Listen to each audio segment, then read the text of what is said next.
90 రోజుల కోర్సు పూర్తి చేస్తే చాలు 100% ప్లేస్మెంట్ సపోర్ట్ తో సాఫ్ట్వేర్ జాబ్ మీ సొంతం. వెంటనే కోడ్ జ్ఞాన్ డెస్టినేషన్ ని సంప్రదించండి. నమస్తే, వెల్కమ్ టు సుమన్ టీవీ. నేను మీ జవేరియా. మనతో పాటు ఉన్నారు కే జయ గారు, managing director of Radhya infrastructure private limited. ఒక్క విషయంలోనే చాలా ఎక్స్పర్టైజ్ ఉంటారు. Electrical, architect, fashion designing, what not and balancing విషయంలో చూసుకుంటే, అంటే ఫ్యామిలీని చూసుకుంటూ కూడా ఒక వర్క్ చేస్తున్నాము అంటే ఇంబ్యాలెన్సెస్ చాలా చాలా చూస్తూ ఉంటాము. కానీ ఫ్యామిలీనే బిజినెస్గా మార్చి బిజినెసే ఫ్యామిలీగా చేసుకున్న ఘనత జయ గారికి ఉంది. సో ఆ చిట్ చాట్ విత్ జయ గారు. నమస్తే మేడం. హరే కృష్ణ. నమస్తే అండి. మీ గురించి యాక్చువల్గా మాది విజయవాడలో నేను గ్రాడ్యుయేషన్ చేశాను మాంటెసరీ మహిళా కళాశాల నుండి. గ్రాడ్యుయేషన్ అయినమ్మటే నాకు మ్యారేజ్ అయిపోయిందండి. మ్యారేజ్ అయిన తర్వాత మేము హైదరాబాద్ షిఫ్ట్. అండ్ అప్పటికే నేను హైదరాబాద్లో ఒక ఆఫీస్ అసిస్టెంట్ కింద జాబ్ చేస్తున్నాను. ఆ చేస్తున్నప్పుడే నాకు మ్యారేజ్ అయింది. మ్యారేజ్ అయిన తర్వాత మా హస్బెండ్కి విశాఖపట్నంలో వర్క్స్ వచ్చినాయి. ఇక్కడ హెల్త్ సపోర్ట్ చేయట్లేదని చెప్పి మేము మూవ్ అయిపోయాం విశాఖపట్నం మూవ్ అయిన తర్వాత నాకు కెరియర్ అంటే పిల్లల్ని చూసుకోవటం ఇదే సరిపోయింది. ఆ టైంలో నేను ఎందుకు నా టైం వేస్ట్ చేసుకోవాలి అని చెప్పి నేను ఇది MA public administration doctor BR Ambedkar university నుంచి చేశాను. ఆ తర్వాత కంప్యూటర్స్ టోటల్ డిప్లొమా కోర్స్ చేశాను, ప్రోగ్రామింగ్ అంటాను. అలా చేస్తున్న టైంలో సెకండ్ ప్రెగ్నెన్సీ వచ్చింది. So everything stopped there. ఆ టైంలోనే మా చిన్నబాబుకు కొన్ని హెల్త్ ప్రాబ్లమ్స్ వల్ల నేను కెరీర్ మీద ఎక్కువ దృష్టి పెట్టలేదు అనమాట. ఆ టైంలో నేనేమనుకున్నాను అంటే నా చదువు నాది వృధా కాకూడదు, I will support my husband అని చెప్పి ఆ టైం నుంచి, అంటే 1997 నుంచి నేను మా హస్బెండ్కి, మాది హోమ్ కమ్ ఆఫీస్, లైక్ మా హస్బెండ్ వర్క్ చేస్తారు, నేను ఇంట్లో నుంచే మొబైల్ ల్యాండ్లైన్కి వచ్చిన ఫోన్స్ అన్నీ ఆన్సర్ చేసుకుంటా, తనకి ఏమైనా డ్రాయింగ్స్ కావాలంటే గీసి ఇవ్వటం, అలాగా చేసుకుంటా వచ్చా అనమాట.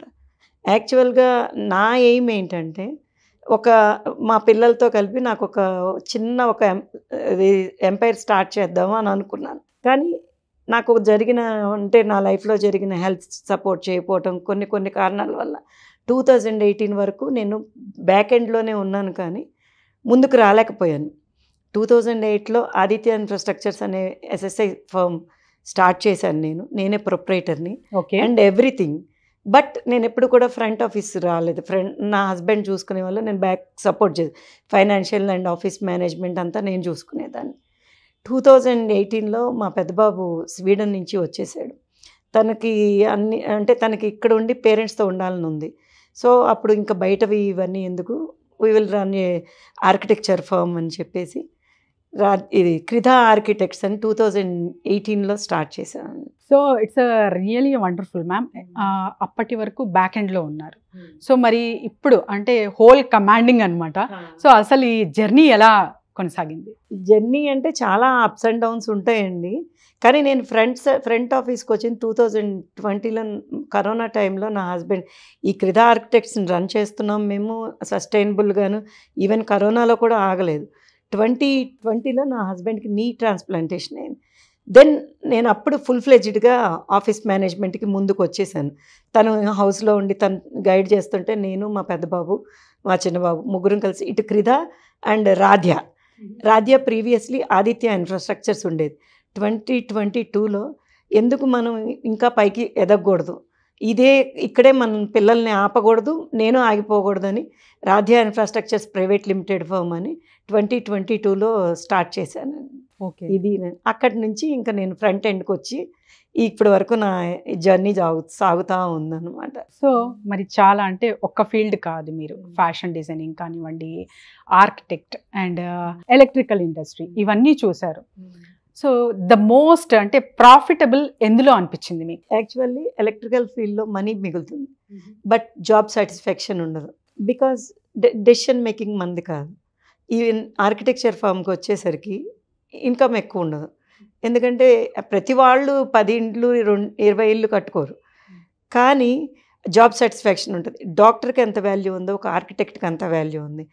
దట్ అది ఒక ఫ్యామిలీ బిజినెస్గా నడిపేటప్పుడు అందరూ మా పెద్ద బాబు ఎగ్జిక్యూషన్ చూస్తాడు, ఫైనాన్షియల్ అండ్ ఎగ్జిక్యూషన్ కానీ డెసిషన్ మేకింగ్ నేను చేస్తాను. చిన్న బాబు total chief architect, he runs the office. So అలాగున్నప్పుడు ఎవరి ప్రయారిటీస్ వాళ్ళకు ఉంటాయి. అట్ ద సేమ్ టైం ఆ సొసైటీలో ఉన్న రెప్యుటేషన్ని ఎంజాయ్ చేశాను నేను. బిజినెస్ అండ్ ఫ్యామిలీ అంటేనే ఒక ఎమోషన్. సో బిజినెస్లో ఎమోషన్స్ పనికిరావు అంటారు. మరి మీరు రెండిటిని ఎలా చూస్తున్నారు? హర్డిల్స్ ఏమైనా చూసారు? చూశాను చాలాను. బిజినెస్లో ఎమోషన్ అంటే బయట వాళ్ళతో చేసేటప్పుడు మనకి ఎమోషన్స్ ఉండవు. ఫ్యామిలీతో చేసేటప్పుడు ఎవరి ఫ్యామిలీలో అయినా కానీ హస్బెండ్ అండ్ వైఫ్కి క్లాషెస్ వస్తాయి.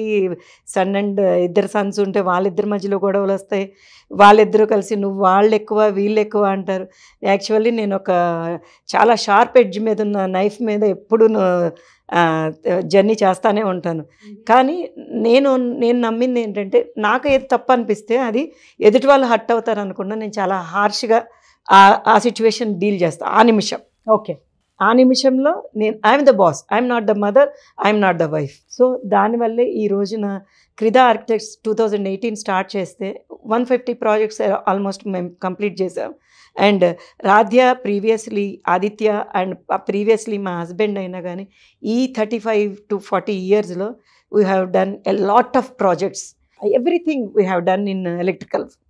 ఇవన్నీ చేయగలిగామంటే కొన్ని చోట్ల మెత్తగా ఉండాలి, కొన్ని చోట్ల చాలా హార్డ్గా ఉండాలి. ఎదుటి మనిషి ఆ టైంలో నాకు హస్బెండ్ లేదు, పిల్లలు లేదు, ఏం లేదు. I'm the boss. నా ఫర్మ్కి Radhya and Kridha are my brain childs. వాటికి లాస్ వచ్చే పని నేను ఏది చేయనివ్వను. అండ్ పిల్లల్ని కూడా వార్న్ చేస్తాను. At the cost of my reputation and Kridha's reputation or Radhya's reputation మీరేమన్నా చేసినా కూడా I won't spare you. Okay, you have to leave the office.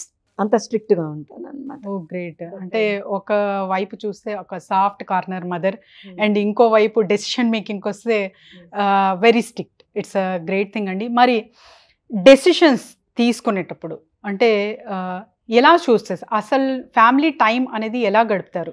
ఒక ఫ్యామిలీ మీటింగ్ అవుతుంది అంటే ఆ బిజినెస్ డిస్కషన్స్ ఎక్కువ ఉంటాయా ఆర్ ఎమోషన్స్? మా పెద్ద బాబు ఎగ్జిక్యూషన్ అండ్ ఎవ్రీథింగ్ చూస్తాడు, వరుణ్ సాయినాథ్. తను ఏంటంటే ఎంతసేపు అర్లీ బర్డ్, మార్నింగ్ లెగుస్తాడు. నేను మా హస్బెండ్ కూడా మేము అర్లీగా లెగుస్తాం. మా చిన్న బాబు ఆదిత్య తను 3 o'clock అట్లా పడుకుంటాడు వర్క్స్ అయి చేసి. తను 9:30 అలా చేస్తాడు. ఆ లోపల మెయిన్ డిస్కషన్ అంతా నేను మా హస్బెండ్ అండ్ మా పెద్ద బాబు ముగ్గురు డిస్కస్ చేసుకుంటాం. తన వరకు అక్కర్లేదు అనుకున్నప్పుడు డెసిషన్ మేకింగ్ మాది. లేదు తన డెసిషన్ కూడా తీసుకోవాలి అనుకున్నప్పుడు 10 to 11 దాన్ని జస్ట్ అలాగా డ్రాగ్ చేస్తాం అనమాట. చేసి ఆఫీస్లో మార్నింగ్ టైం కూర్చొని ఎవ్రీథింగ్ మాట్లాడుకుంటాం. అంటే ఒక్కొక్కసారి వస్తాయి ఆల్ ఆఫ్ ద సడన్ కొన్ని ప్రాబ్లమ్స్ వస్తాయి. అప్పుడు ఎక్కడున్నా సరే అవి మాట్లాడుకోక తప్పదు. బట్ మేము మార్నింగ్ టైం మా ఫ్యామిలీకి టైం, మా బిజినెస్కి టైం ఇస్తాం. తర్వాత ఎవరి దారిని వాళ్ళ వర్క్స్లోకి వెళ్ళిపోతాం. దట్స్ అ గ్రేట్ థింగ్ అండి. సో స్ట్రగుల్స్ ఏమేమి చూసారు? స్ట్రగుల్స్ చాలా చూసామండి. స్ట్రగుల్స్ అంటే ఎనీ బిజినెస్ స్ట్రగుల్స్ ఉంటాయి. కానీ ఆ స్ట్రగుల్ని ఓవర్కమ్ చేసి ఎలా సస్టైన్ అయ్యాము, ఇన్ని రోజులు ఒక ఫర్మ్ నడపగలిగాము అన్నదే మన సక్సెస్కి మంత్రం. మనం ఎంత మనీ సంపాదించామన్నది మన సక్సెస్కి కారణం కాదు. సస్టైనబుల్గా ఒక్కరోజు వర్క్ ఆపకుండా 35 years నుంచి రాధ్య, ప్రీవియస్లీ మా హస్బెండ్ చేసిన ఆదిత్య కానీ 2018 నుంచి till now in corona also మేము క్రిదాని ఎలా నడపగలిగాము అంటే మేము ఆ సస్టైనబిలిటీ, పేషెన్స్. ఈ ప్రాబ్లం వచ్చిందా అందరం కలిసి ఒకరోజు గట్టిగా స్ట్రగుల్ అవుతాం. ఒక్కొక్కసారి ఎమోషన్ అవుతాము. నేను ఆడదాన్ని కాబట్టి నేను ఒక్కొక్కసారి ఏడుస్తాను. అంటే నా పిల్లలకి ఏదైనా సఫర్ అవుతుంటే చూస్తాను. బట్ ఆ నిమిషమే నేను ఆ ప్రాబ్లమ్ని అక్కడ సాల్వ్ చేసి నెక్స్ట్ ఏంటి, జస్ట్ ఆ టైంతో ఆ నెక్స్ట్ ఏంటి అన్న దాంట్లో నెక్స్ట్ డే నుంచి దీన్ని ఎలా సాల్వ్ చేయాలి, దీన్ని ఎవరా ఓవర్కమ్ చేయాలి. మా పెద్ద బాబు మేబీ తను స్వీడన్లో చదువుకుని రావటం వల్ల ఏమో, లేకపోతే తనకి జన్మతహా వచ్చింది ట్రబుల్ షూటింగ్. అంటే చాలా ప్రాక్టికల్గా ఉంటాడు. He's not emotional. చాలా ఇదిగా ఉంటాడు అనమాట. అవసరమైతే మమ్మల్ని కూడా మేము ఎమోషనల్ అయితే ఆపేస్తాడు. నా చిన్న బాబు ఎలాగంటే emotional and logical. Okay, so ఇది కాంబినేషన్ ఆఫ్ పీపుల్తో కలిసి ఒక family bonding and ethics and morals, దానివల్ల మేము ఇలా సస్టైనబుల్ కాగలుగుతున్నాం. అంటే ఎదుటి వాళ్ళు వర్క్కి డబ్బులు ఇవ్వలేదు. చాలామంది చేసేది ఏంటంటే ఎలక్ట్రికల్ అండ్ ఆర్కిటెక్ట్ కానీ ఇంటీరియర్ వర్క్స్లో కానీ ఫైనల్లో మనకు వచ్చే ప్రాఫిట్ కట్ చేసేస్తారు, ఇవ్వరు. కానీ మేము మా ఎంప్లాయీస్కి రాధ్యాలో ఆల్మోస్ట్ ఆన్ అండ్ ఆఫ్గా 100 to 200% వర్క్ చేస్తారు. క్రిధాలో అంటే including us 150 persons indirect or direct work చేస్తున్నారు. వాళ్ళందరినీ ఫీడ్ చేయాలి అంటే మేము సఫర్ అవ్వాలి. కొన్నిసార్లు సఫర్ అయినా కూడాను ఆ సఫర్ అయిన దానికి మనకి ఫ్రూట్ఫుల్నెస్ ఫ్యూచర్ కనిపిస్తుంది అని నమ్ముతాను అనమాట. ఇప్పుడు అప్పుల పాలవుతాం, అప్పుల పాలవుతాం అని చెప్పేసి మనం వర్క్ని అక్కడ ఆపేస్తే మన సెల్ఫిష్నెస్ని చూసుకొని రేపు మన ఫ్యూచర్ ఉండదు, మన చుట్టూ ఉన్న వాళ్ళు కూడా సఫర్ అవుతారు. యాక్చువల్గా నేను ఎంత ఓపెన్ మైండెడ్తో ఉంటానంటే నాకు ఫైనాన్షియల్ లాస్ వచ్చింది, నా దగ్గర డబ్బులు లేవు, నేను అంత ఓపెన్గా ఉంటాను. నా లైఫ్లో సీక్రెసీ అనేది ఉండదు. I'm an open book to everybody. Because మా హస్బెండ్ నాకు ఒక్కటే చెప్పారు ఎప్పుడు కూడా, మనం ఎప్పుడు కూడా సొసైటీలో లేని స్టేటస్లు అవి తెచ్చుకొని బతకూడదు. అంటే ఆయన తెలుగులో ఒక సామెత చెప్పారు, మనకి వాపు ఉండకూడదు, బలుపు ఉండాలి అని చెప్పారు. ఐ మీన్ మనం ఎప్పుడూ కూడాను గ్రౌండెడ్గా ఉండాలి, అంతేకాని మనకి కింద ఈ పునాది గట్టిగా లేకుండా పైన ఇవి చేసుకుంటే ఎక్కువ రోజులు మనం సస్టైన్ అవ్వలేదు. డిస్కషన్లో చెప్పారు, అప్పు ఉందంటే అప్పు ఉంది అని ఒప్పుకుంటాను నేను, అండ్ క్లియర్ కట్గా కూడా చెప్తాను అని చెప్పారు. So what is the secret behind that? ఒక పర్సన్తో నేను మాట్లాడుతున్నాను అంటే అది నా ఫస్ట్ ఇంటరాక్షన్, కానీ దాని తర్వాత చాలా ఇంటరాక్షన్స్ ఉంటాయి. ఆ టైంలో నేను షో ఆఫ్ చేయటం స్టార్ట్ చేస్తే రేపు ఫ్యూచర్లో వాళ్ళు నన్ను క్వశ్చన్ చేయొచ్చు, ఏంటి మీరు ఇన్ని చెప్పారు, రేపొద్దున నా ఒరిజినల్ పొజిషన్ తెలిసినప్పుడు మీరేంటి ఇలా చెప్పారు, ఇంత షో ఆఫ్ చేశారు, మీ లైఫ్ ఇదా అని. I want to see and talk with them with my heart, not with my mouth. And వాళ్ళ కళ్ళల్లోకి చూసే ధైర్యంతో నేను మాట్లాడాలి. అంటే అబద్ధంతో వాళ్ళని తల వంచుకొని నేను ఏదో తప్పు చేశాను అన్నట్లు ఎవరు, because my life is my life. ఎవరు వచ్చి నాకు మనీ లేదు అంటే ఎవరు నాకు ఇవ్వరు, ఎవరు నన్ను సపోర్ట్ కూడా చేయరు. ఈవెన్ నా మదర్ అండ్ నా ఫ్యామిలీనే నన్ను సపోర్ట్ చేసింది. నేను ఇంతలో ఉన్నానంటే నా మదరే నాకు రీజన్. సింగిల్ పేరెంట్గా she fought a lot. Okay, తన ధైర్యం కూడా నాకు ఒక ఇదన్నమాట. సో అందుకని మనము ఒక ఫర్మ్ని మనం ఒక ఎథిక్స్లో మోరల్స్తో తీసుకుని వెళ్తున్నప్పుడు దానికి మనం నాకు ఇంత ఉంది అంత ఉంది, నేను ఇంత చేయగలను అంత చేయగలను అని మనం చెప్పి ఫెయిల్ అవ్వకూడదు. నాకు తక్కువే ఉంది, నేను ఎక్కువ చేయగలను అని వాళ్ళకి ప్రూవ్ చేయాలని ట్రై చేస్తాను నేను ఎవ్రీ టైం.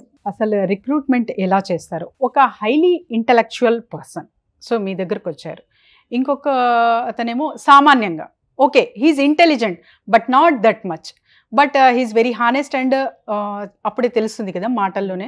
ఆ క్విక్ మన బిజినెస్ క్విక్గా ఫాస్ట్గా వెళ్ళాలంటే ఆ హైలీ ఇంటెలెక్చువల్స్ చాలా చాలా అవసరం అనమాట. సో మీ పర్స్పెక్టివ్ ఎలా ఉంటుంది, ఎవరిని చూస్ చేసుకుంటారు? యాక్చువల్గా నేను మా పిల్లలు మా హస్బెండ్ ఒక్కటే నమ్ముతాను, ఆర్ట్ అనేది మా చేతిలో ఉంది. చదువు కానీ ఏదైనా సరే క్వాలిఫికేషన్ మా చేతిలో ఉంది. We can train any one, right? So intellectual person తీసుకున్నప్పుడు వాళ్ళు చాలా హైలీ టాలెంటెడ్ అవ్వచ్చు. యాక్చువల్గా ఆర్కిటెక్చర్ ఫామ్లో కానీ దేంట్లో కానీ అండర్ పెయిడ్, వాళ్ళకి అంత వాళ్ళు చదువు తగినట్టు రాదు. సో వాళ్ళని రెస్పెక్ట్తో చూడాలి మనం. అండ్ వన్ మోర్ థింగ్ ఏంటంటే మనం ఏదన్నా ఒక మాట ఇది మనకు తగినట్లు వాళ్ళు వర్క్ చేయాలి, వాళ్ళకి తగినట్లు మాకు వర్క్ అక్కర్లేదు. వాళ్ళు ఎలా ఉంటారంటే నాకు తెలీదా ఇది అన్న దాంట్లో వాళ్ళ ఈగో టచ్ అయిందంటే అప్పుడు ఏమవుతుందంటే మన వర్క్ స్పేస్ ఎన్విరాన్మెంట్ చెడిపోతుంది. నెక్స్ట్ ఎట్ ద టైం వాళ్ళు సఫర్ అవుతారు. సో మేము ఎందుకంటే ఎవ్రీ టైం మేము నార్మల్ పర్సన్, ఒక లర్నర్ కావాలి మాకు. మేము చెప్పింది వాళ్ళు అల్లుకుపోయి వాళ్ళు చేసుకోగలిగితే 1 month 2 months 3 months వాళ్ళు మాకు సపోర్ట్ చేసి మాకు మించిన వాళ్ళు కూడా అయిన వాళ్ళు ఉన్నారు. అండ్ వన్ మోర్ థింగ్ ఏంటంటే మేము కూడా అంత ఇంటలెక్చువల్స్ కాదు, మేము ఎవ్రీడే లర్న్ చేస్తూనే ఉంటాం. మేము క్లాసెస్కి వెళ్తాము, మా స్కిల్స్ని అప్గ్రేడ్ చేసుకుంటూ ఉంటాం. అసలు ఇన్వెస్ట్మెంట్ ఎంత పెట్టారు అండ్ ఇప్పుడు ప్రజెంట్ టర్న్ ఓవర్ ఎలా ఉంది మీ కంపెనీది? కమింగ్ టు క్రిధా ఆర్కిటెక్ట్స్ మేము 25,000తో ఫర్మ్ రిజిస్టర్ చేసాం. 25,000? Yes. Oh okay. Till date మేము 150 ప్రాజెక్ట్స్ ఆల్మోస్ట్ కంప్లీట్ చేసాం. ఓన్లీ ఇంటీరియర్స్ కాదు, interiors, layouts, multi level car parking, restaurants, individual villas, everything, farm houses, various జోన్స్లో మేము అది కంప్లీట్ చేసాము. అంటే మేము కమర్షియల్ ఆర్కిటెక్చర్ ఒక్కటే చేస్తాము, లేకపోతే ఇంటీరియర్, ఆల్మోస్ట్ ఇంటీరియర్లో చాలా ఈవెన్ ఆర్కిటెక్చర్లో కూడా చాలా వేరియేషన్, మేము ఎవ్రీ పార్ట్ని టచ్ చేసాం. ఓకే. అంటే నేను చెప్పలేనంటే ఒకరోజు వర్క్ ఎక్కువ ఉంటుంది, ఒకరోజు తక్కువ ఉంటుంది, కానీ almost we have completed 150 projects. మా చేతిలో ఇప్పుడు ఇంకా 20 ప్రాజెక్ట్స్ ఈ స్టార్టింగ్ ఇయర్లో ఉన్నాయి. ఉమెన్ ఆంటర్ప్రెన్యూర్స్ చాలా వరకు అంటే జాబ్ బెస్ట్ కదా, మనకెందుకు రిస్క్, బిజినెస్ ఏంటి, బ్యాలెన్స్ చెయ్యలేము ఫ్యామిలీకి అని చాలామంది అక్కడే ఆగిపోతారు. And you said you started with 25,000. So లక్షలు కోట్లు ఉంటేనే బిజినెస్ చెయ్యగలము అనే అపోహ ఇప్పటికీ చాలామందికి ఉంది. సో వాళ్లకు మీ సమాధానం? ఇప్పుడు రాధ్య ఉంది అంటే నేను 2 విధాలుగా చెప్పుకోవాల్సి వస్తుంది, ఎందుకంటే 2 సక్సెస్గా నడుస్తున్నాయి. రాధ్య అని మేము 1 lakh ప్రైవేట్ లిమిటెడ్ ఫామ్ చేసాం. ఆ రోజు మా దగ్గర ఆ 1 lakh మా ఇన్వెస్ట్మెంట్. తర్వాత చేసిన వర్క్స్లో మాకు కొన్ని లాసెస్ వచ్చినాయి, క్లయింట్స్ మధ్యలో మనల్ని పక్కకు పంపించారు. అయినా సరే మేము దాన్ని హోప్ వదలకుండా ఆన్ అండ్ ఆఫ్ చేసుకుంటూ వచ్చి ఈరోజు ఈ మార్చ్కి నా turnover 2 crores rupees. 2 crores of rupees. We are doing international stadium in Visakhapatnam, total electrification. నేను ఆడవాళ్ళకి అని కాదు పర్టికులర్గాను, మగవాళ్ళకి కానీ ఆడవాళ్ళకి కానీ నేను ఇచ్చేది ఒక్కటే ఏంటంటే, ఒక వర్క్ని మనం స్టార్ట్ చేసినప్పుడు దాన్ని వదలొద్దు, దాన్ని అలా తీసుకుంటూ వస్తాం, స్ట్రగుల్స్ అవుతాము. ఇప్పుడు ఉమెన్ ఉన్నారు, వాళ్ళకి జాబే ఫిక్స్డ్ అనుకుంటారు. అలాగ అనుకున్నప్పుడు ఒకళ్ళు జాబ్ చేయాలి, ఒకళ్ళు బిజినెస్ చేయాలి. ఇప్పుడు నేనున్నాను, నాకు ఆ స్ట్రెస్ లేదు, ఎనీథింగ్ ఐ కెన్ ఫేస్. కొందరు ఉంటారు స్ట్రెస్ని ఫేస్ చేయలేరు, అంటే మంత్లీ వచ్చే మన ఎక్స్పెండిచర్స్ని మీట్ అవ్వాలి, ఎవ్రీథింగ్. పిల్లలు ఉంటారు, చిన్న పిల్లలు ఉంటారు, వాళ్ళ హెల్త్ ఈవెన్. సో అలాంటప్పుడు ఏంటంటే నేను ఇచ్చే సజెషన్ ఏంటంటే, మీరు బిజినెస్ చేసుకున్నా కూడా ఎంటర్‌ప్రెన్యూర్‌షిప్ చేసుకోవచ్చు. చాలా వేరియస్ లెవెల్స్ ఉన్నాయి. ఇవాళ మనకి లేడీస్కి ఉన్న ఆపర్చునిటీస్ చాలా. మీరు ఈవెంట్ మేనేజ్మెంట్ చేసుకోవచ్చు, ఎందుకంటే యూట్యూబ్, ఈ సోషల్ ప్లాట్ఫామ్స్ వచ్చినాక మీలో ఉన్న ఆర్టిస్ట్ని బయటికి తీసుకురావచ్చు. Anything you can do. Right. మీరు జాబ్ చేయొచ్చు, అట్ ద సేమ్ టైం కొన్ని రోజులు స్ట్రగుల్ అయితే ఉంటుంది. ఒక్కొక్క రోజు మీరు నమ్మండి, నేను పిల్లలతో జర్నీ చేస్తాను. ఎలా అంటే 3 days at a stretch at the age of 55 years. నాకు ఇప్పుడు 55 years ఏజ్. నేను ఇప్పటికి కూడా ఇంత యంగ్గా అంటే ఫీల్ అవుతాను, ఎందుకంటే మనం ఎప్పుడు కూడా మన మనసుని మైండ్ని అలా లైవ్లీగా ఉంచుకుంటా, రేపు వచ్చేదంతా మనకి ఫ్యూచర్ అంతా మనకి బాగుంటుంది, ఈ రోజుని పాస్ చేస్తే రేపు మనకి అంతా బాగుంటుంది అని మనం లో ఫీల్ అవ్వకుండా. అంటే కొందరు ఉన్నారు చాలా చిన్న విషయాలకి ఈ మధ్య సూసైడల్ అటెంప్ట్స్, డిప్రెషన్స్. దానికి యాక్చువల్లీ నేను కూడా చాలా డిప్రెషన్స్లోకి నేను వెళ్ళాను, కానీ అట్ ద సేమ్ టైం ఎప్పుడైతే నేను డివోషనల్ దాంట్లోకి వెళ్ళానో అప్పుడు నేను నేర్చుకున్నాను, డివోషన్ని మన ఎమోషన్స్తో కలిపితే మనం ఏదైనా సాధించవచ్చు. స్పిరిచువాలిటీ విత్ ద బిజినెస్ అన్నారు మీరు. సో మా బిజినెస్ కమ్ స్పిరిచువల్గా ఉంటుంది, ఆ కాంబోతో వెళ్తూ ఉంటాము అన్నారు. అండ్ ఎథిక్స్ అండ్ మారల్స్ మీ అబ్బాయితో కూడా నేను చర్చించడం జరిగింది. సో మీ మాటల్లోనే అంటే కనుక్కోవచ్చు హౌ యూ పీపుల్ ఆర్ అని చెప్పి. కానీ బయట సొసైటీలో బిజినెస్ చేస్తున్నారు అంటే ఒక చాలాకీతనం, అలర్ట్నెస్, అండ్ తర్వాత వచ్చేసి నేనే ఇంటెలిజెంట్ అన్న వాళ్ళకే స్కోప్ ఎక్కువ ఉంటుంది. అండ్ ఎవరైతే హానెస్ట్గా ఇలా ఎథికల్గా ఎక్కువ మాట్లాడుతుంటారో వాళ్ళకి అసలు ఇంత ఇన్నోసెంట్ ఏంటి, నువ్వు నెగ్గగలవా, అసలు బిజినెసెస్ చెయ్యగలవా అనే మాటలు కూడా వినిపిస్తూ ఉంటాయి. సో వాళ్ళకి మీ సమాధానం? అంటారండి, మీరేం చేయగలరని ఛాలెంజ్ చేసిన వాళ్ళు కూడా ఉన్నారు. మన వర్క్ దానికి మనం దానికి సమాధానం చెప్పాలి. ఈ ఎథిక్స్ని, ఈ ఫ్యామిలీ బిజినెస్ని నమ్మి వర్క్లు ఇచ్చేవాళ్ళు ఈరోజు సొసైటీలో నమ్మకం, ట్రస్ట్ అనేది లేదు. చిన్న పిల్లలు 22-24 years వాళ్ళు మా ఫార్మ్స్లో వర్క్ చేస్తూ ఉంటారు. వాళ్ళు ఏంటంటే జస్ట్ వచ్చామా వెళ్ళిపోయామా, మేమే హెల్ప్ చేస్తాం మీ ఫార్మ్స్ పెట్టుకోవటానికి, లేకపోతే మీ డిజైన్స్కి మీరు ఫ్రీలాన్సింగ్ చేసుకున్న మేము హెల్ప్ చేస్తూ ఉంటారు. వాళ్ళకి అవేమీ అక్కర్లేదు. బికాజ్ వాళ్ళ పేరెంటింగ్ ఇన్ ద సెన్స్ వాళ్ళు తప్పు అని అంటలేదు. ఇక్కడ ఏమైందంటే మాకు స్ట్రెంగ్త్ ఏంటంటే ఫ్యామిలీ బిజినెస్. సో మాకు వర్క్లో ఏం జరుగుతుందో తెలుసు, మా పిల్లల లైఫ్లో ఏం జరుగుతుందో తెలుసు, మేము గైడ్ చేయగలం. గైడ్ చేయగలం. అట్ ద సేమ్ టైం మమ్మల్ని ఈ పెద్దవాళ్ళు ఉన్నారు వెనక, ఈ పిల్లలు మోసం చేయరు మనల్ని, వాళ్ళ ఎథిక్స్ కాపాడతాయని మాకు వర్క్లు ఇచ్చే వాళ్ళే చాలామంది ఉన్నారు. అండ్ వన్ మోర్ థింగ్, మా ఫ్యామిలీ మొత్తంలో మాకు మా గైడ్ అనుకోండి, ఎవరైనా అనుకోండి, మాకు ఏదన్నా ప్రాబ్లం వస్తే ఉండేవాళ్ళు నా పిల్లలు ఇద్దరు. గ్రేట్. వాళ్ళిద్దరు ఎలాగంటే అయితే సాఫ్ట్వేర్ నోట్లో వెళ్తారు, అట్ ద సేమ్ టైం ఎలాంటి వాళ్ళకి ఎలా టీచ్ చేయాలో వాళ్ళకి తెలుసు బాగా. మేము అలాగా అంటే నా ఫ్యామిలీలో ఎలాంటి నా పిల్లల్ని ఎదుటి వాళ్ళు మన గురించి సఫర్ అవ్వకూడదు. ఒక ఆడపిల్ల కానీ ఒక క్లయింట్ కానీ నా మోటో ఎప్పుడు ఒక్కటేనండి. ఒక హౌస్ మనం కట్టుకుంటున్నాం అంటే ఒక మిడిల్ క్లాస్ వాళ్ళ కళ ఏంటంటే ఆ ఇల్లే మన జీవితం. మనం రోజు మనం ఒక ఇల్లు కట్టిన ఇంటీరియర్ చేసినా ఏది చేసినా మనం ప్రాఫిట్ కోసం అని చెప్పి చీప్ మెటీరియల్ వాడి లేకపోతే సరిగ్గా మనం దాన్ని డిజైన్ చేయలేకపోతే రేపు పొద్దున్న ప్రతిరోజు వాళ్ళ ఆ ఇల్లుని చూసి మనల్ని తిట్టుకుంటూ ఉంటారు. ఆ తిట్లు మనకి అది నెగిటివ్ వారా తీసుకొని వస్తుంది. సో నేనేం చెప్తా అంటే ప్రాఫిట్ ముఖ్యం కాదు, ఎదుటి వాళ్ళ సాటిస్ఫాక్షన్ ముఖ్యం. నేను మా చిన్న బాబు ఎవ్రీ టైం ఒక ఫ్లాట్ కానీ ఒకటి కానీ ఎగ్జిక్యూషన్ అయినాక ఒక కర్ర కానీ సుత్తి లాంటిది కానీ పట్టుకొని మొత్తం దాన్ని ట్యాప్ చేసుకుంటూ వెళ్తాం. ఎక్కడైనా తేడా వస్తే దాన్ని తీయించేస్తాం. ఈవెన్ ఫ్లోరింగ్ మనం సపోజ్ కొందరు వాళ్ళే వేస్తారు, కొందరు మనం వేస్తాం, దాన్ని మేము అలా కొట్టుకుంటూ వెళ్తాం. ఎక్కడైనా ఒక సౌండ్ వచ్చిందంటే తేడా వచ్చిందంటే రేపు పొద్దున ఫ్యూచర్లో అది విరిగిపోతుంది. సో అలాంటివన్నీ మేము చేసి మేము డబుల్ వర్క్లు త్రిబుల్ వర్క్లు చేసినవి కూడా ఉన్నాయి. అది చేసినా కూడా సాటిస్ఫై అవ్వని క్లయింట్స్ ఉంటారు. అవన్నీ వాళ్ళు ఉన్నారు, వీళ్ళు ఇలాగే చేస్తున్నారని చెప్పి మన నేచర్ని మన వర్క్ స్పేస్ ఎన్విరాన్మెంట్ని చెడగొట్టుకుంటే రేపు ఫ్యూచర్లో మనకి లైఫ్ ఉండదు. So will have a quick Q&A madam. So అందులో మీ ఇష్టాలు అండ్ బిజినెస్ పరంగా ఎస్పెషలీ ఫర్ ద ఉమెన్స్కి యూస్ఫుల్ అవే కొన్ని ఆన్సర్స్ కూడా మీ నుంచి ఎక్స్పెక్ట్ చేస్తున్నాను. Shall we start? Okay. So ma'am, first question, early morning or late night meetings? Early morning. Detailed business plan or spontaneous decisions? Spontaneous decisions. Customer feedback, market research? Customer feedback. Quick growth or sustainable growth? Sustainable growth. Business attire or formal? Formal. Friends, relatives తో business చేయడం కరెక్టా are చెయ్యకూడదా? కరెక్టే, చేయొచ్చు. Solo entrepreneur or a business partnership? Partnership with family. Partnership with family. Oh, great.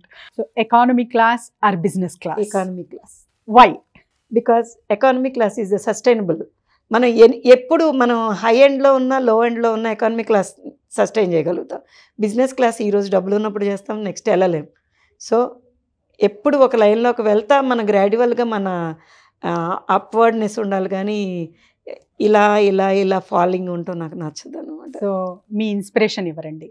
ఒక విధంగా చెప్పాలంటే నా inspiration మా ప్రిన్సిపల్ ఉన్నారు, school principal, the great Koteswaramma గారు అని చెప్పేసి మాంటిసోరి మహిళా కళాశాల ఫౌండర్ ఇన్ విజయవాడలో. చాలా పెద్ద ఇన్స్టిట్యూషన్, లేడీస్కి మొత్తానికి ఒక స్కూల్ అంటూ ఏర్పాటు చేసి ఆవిడ ఎండ్ వరకు కూడా దానికోసమే ఇది చేశారు. ఆవిడ నా లైఫ్లో 3 లేడీస్ ఉన్నారు. మా మదర్ అండ్ నా స్పిరిచువల్ గురు హర్గ్రేస్ నితాయి సేవని మాతాజీ. ఆవిడ డాక్టరేట్ చేశారు, ఆవిడ ఒక స్కూల్ రన్ చేస్తారు, preacher, and at the same time lovable and humble wife to my guru. Oh great. Okay. So multifaceted women.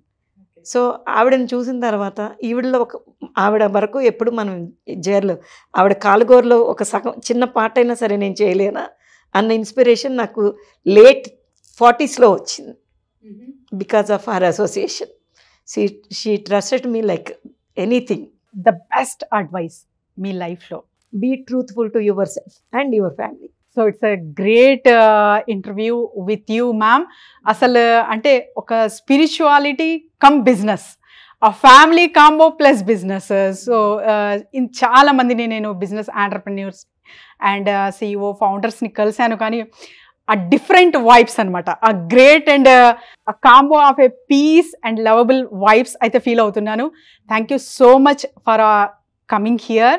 ఒక్కటే లాస్ట్లో చెప్దాం అనుకుంటున్నాను, ప్రతి వాళ్ళకి ఎయిదర్ ఉమెన్ ఆర్ మ్యాన్ ఒక ఛాన్స్ అనేది లైఫ్లో రావాలి. అది నా ఎయిమ్, నాది ఒక్కటే మోటో ఏంటంటే నాకు కొన్ని లయబిలిటీస్ ఉన్నాయి, అవి ఫినిష్ చేసి అంటే నేను ఇది టీవీ ద్వారా నేను చెప్దాం అనుకుంటున్నాను నాలుగు. Yes, please. అంటే ఇది ఎవ్వరికి తెలుసో తెలీదు లేదో తెలియదు. లైఫ్లో హైయర్ క్లాస్ వాళ్ళు బతుకుతారు, లోవర్ క్లాస్ వాళ్ళు బతుకుతారు. మిడిల్ క్లాస్లో అటు అడుక్కోలేరు, ఇటు బతకలేరు. వాళ్ళంతా ఫాల్స్ ప్రైడ్ కోసం బతుకుతున్నారు. వాళ్ళల్లో పిల్లలు చదువుకొని వాళ్ళు ఉన్నారు. నెక్స్ట్ నాది ఏంటంటే నా పిల్లల్ని సెటిల్ చేసినాక నేను మరీ ఒక 1000 మందిని 10,000 మందిని చదివించలేకపోయాను, కానీ ఒక 100-200 మంది నా చుట్టూతో ఉన్న ఫ్యామిలీస్ని అయితే నేను ఆ పిల్లల్ని అయితే మాత్రం నేను తీసుకురాగలుగు అని నా ఎడ్యుకేషన్ వైజ్గా కానీ వాళ్ళకి సపోర్ట్ చేయటం కానీ చేయాలన్నదే నా ఎయిమ్ అనమాట. దట్స్ అ గ్రేట్ థింగ్ అండి. Thank you so much. Thank you. Suman టీవీలో మీ పర్సనల్ అండ్ బిజినెస్ ప్రమోషన్స్ కోసం కింది నెంబర్కి కాంటాక్ట్ చేయండి.